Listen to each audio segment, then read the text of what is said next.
As I sit here today and I look out the window and I see the sunshine, I kind of think back about where we've been in the last 3 months from a weather perspective, and we look at everybody always refers to a normal year and whatever normal is. I don't know that we have one of those anymore, but anyway, I wanted to pull some weather data for you guys and show you how I guess abnormal our year has already been, and we're only 3 months in. So it's really saying something if we're already 3 months in or only 3 months in and already know it's going to be a pretty abnormal year just the way things have started off. So I've got a few graphs I want to show you, just quickly give you guys an update of kind of where we're at. So I'm going to start here with GDU accumulation.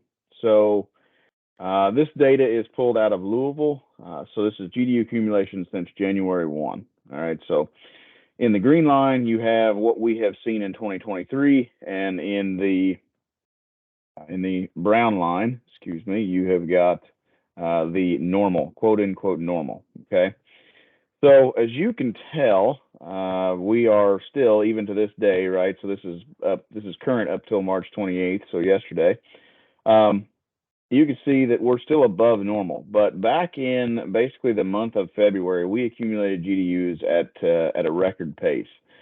So if you look back on March 7th, which is basically when that accumulation stopped, right? That's when all the warm weather pretty well ceased to exist for the next 2 weeks. Back on March 7th, we'd accumulated 111 GDUs, and our normal GDU accumulation is 39.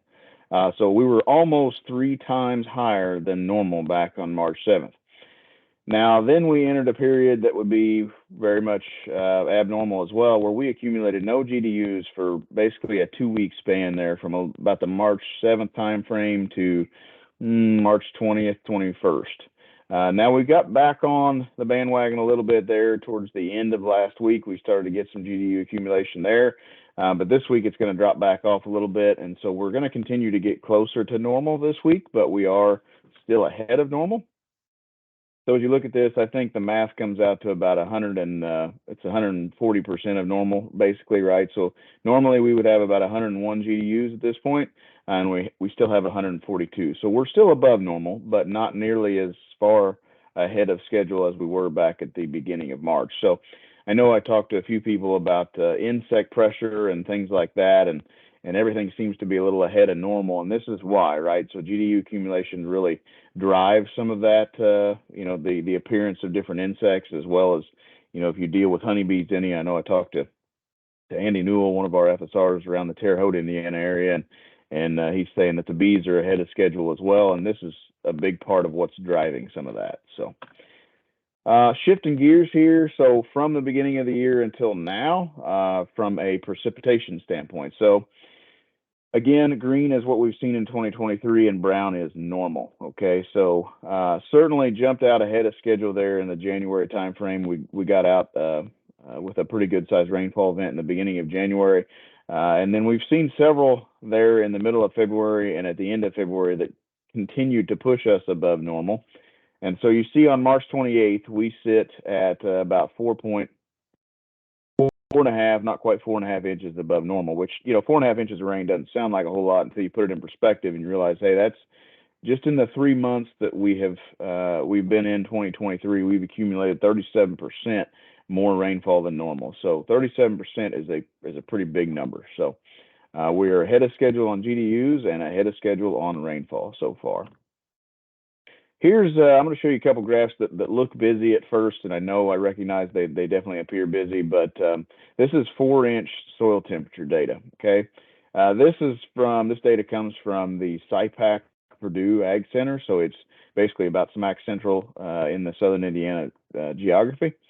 So if you look at 4-inch bare soil temperature, I've got a green line here just to represent 50 because that's normally when we consider, hey, this is good to go to start planting.